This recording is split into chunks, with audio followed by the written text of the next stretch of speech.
नरेंद्र मोदी आज देश के प्रधानमंत्री हैं और बतौर नागरिक हम आज के प्रधानमंत्री से सवाल करेंगे, देश के पहले प्रधानमंत्री से सवाल नहीं करेंगे। ये सिंपल सी बात है।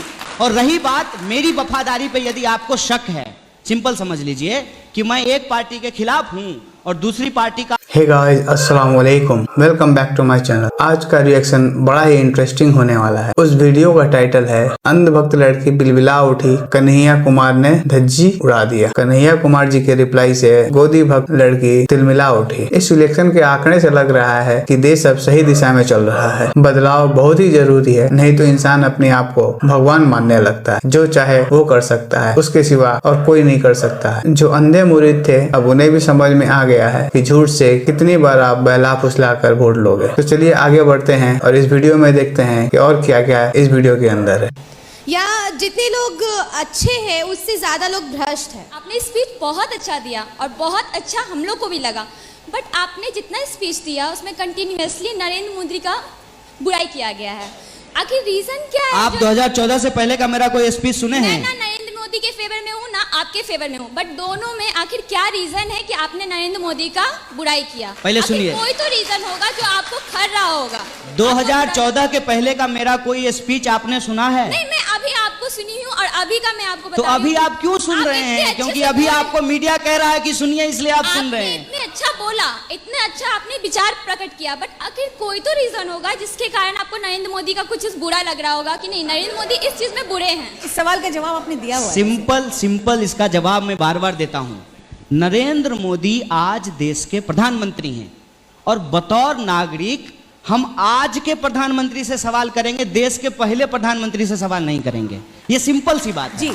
और रही बात मेरी वफादारी पे, यदि आपको शक है, सिंपल समझ लीजिए कि मैं एक पार्टी के खिलाफ हूं और दूसरी पार्टी का अंध समर्थक हूं। अगर ऐसा आपको लगता है तो 2014 में हम पैदा नहीं हुए थे। हमारा जन्म जो है उससे पहले हुआ है। 2014 से पहले भी हम फेसबुक पे थे। तो आप थोड़ी कृपा कीजिए, थोड़ा मेहनत कीजिए और 2014 के पीछे का जाकर के हमारा टाइमलाइन चेक कर लीजिए। मोदी जी के खिलाफ कसम से एक शब्द नहीं बोला है हमने। बिल्कुल सही। किसके शिकार हो गए हम? क्यों? जब गुजरात के वो चीफ मिनिस्टर थे तो क्या उनमें आपको कोई बुराई नजर नहीं आई?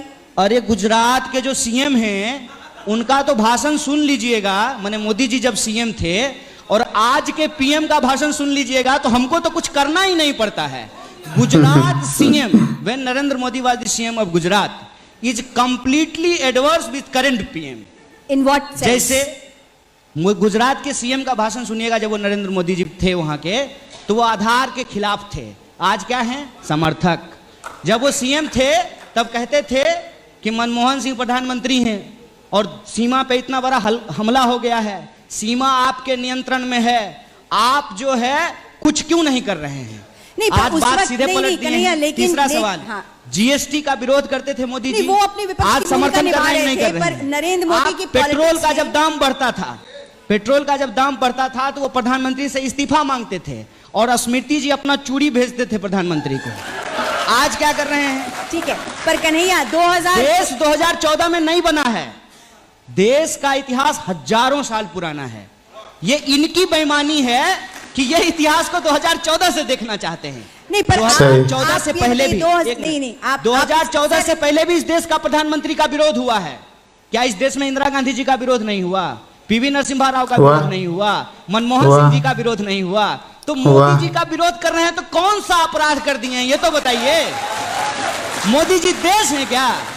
मोदी जी देश नहीं है ना, तो मोदी जी का विरोध करना देश विरोध कैसे हो गया, ये हमको समझा दीजिए जरा सा। और रही बात आपके पास क्या अल्टरनेटिव है, वो सवाल पूछे, हम आपको अपना अल्टरनेटिव बताएंगे। You know that Kanhaiya which was created by a group of media people. I am telling you, simply आप समझिए। आप मुझे नहीं जानते हैं और बिना जाने इतना उम्मीद पाल लीजिएगा तो फिर मोदी की तरह आपको कोई बेवकूफ बना करके चला जाएगा। कन्हैया, आप यूथ हैं, हम यूथ हैं, हमको एक बात समझनी चाहिए।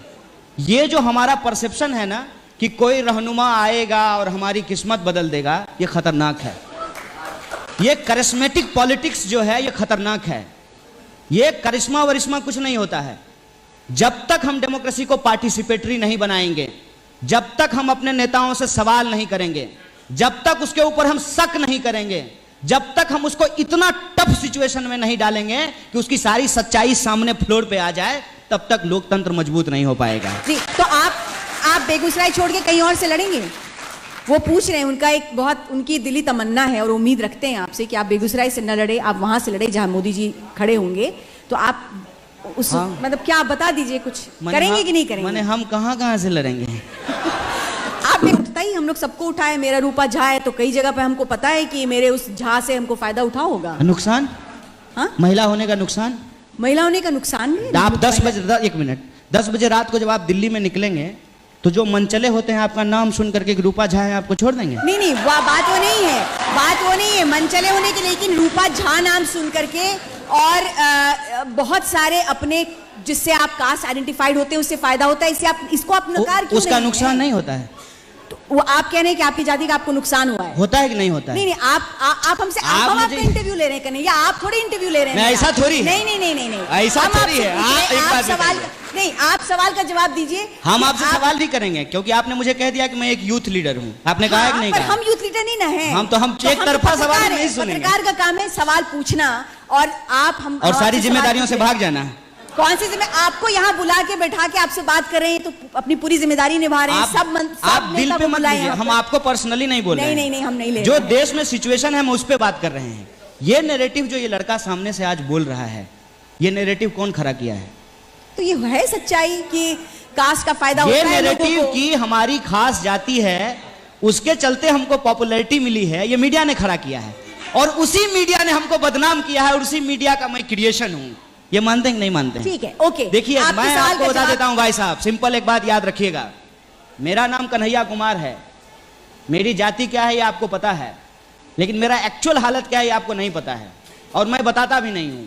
मुझे अपनी माँ को लाइन में लगा करके प्रधानमंत्री नहीं बनना है, मैं नहीं बताता हूं। लेकिन एक बात मुझे आप बताइए कि मेरे साथ मेरा नाम कन्हैया कुमार ही होता, लेकिन मेरा जो टर्न आउट है सालाना वो 5 लाख करोड़ होता, तो ना ये हमसे सवाल पूछती ना आप हमसे सवाल पूछते। नहीं। और हमारी बेटी की शादी में सुन लीजिए, हमारी बेटी की शादी में पूरा का पूरा बॉलीवुड डांस कर रहा होता। क्या बात करते हैं सर? सामाजिक सच्चाइयों को ऐसे उड़ा नहीं देना चाहिए। और अगर मुझे अपनी जाति का फायदा लेना होता, एक बात बताइए, तो मैं लाल सलाम के साथ जय भीम का नारा नहीं लगा रहा होता।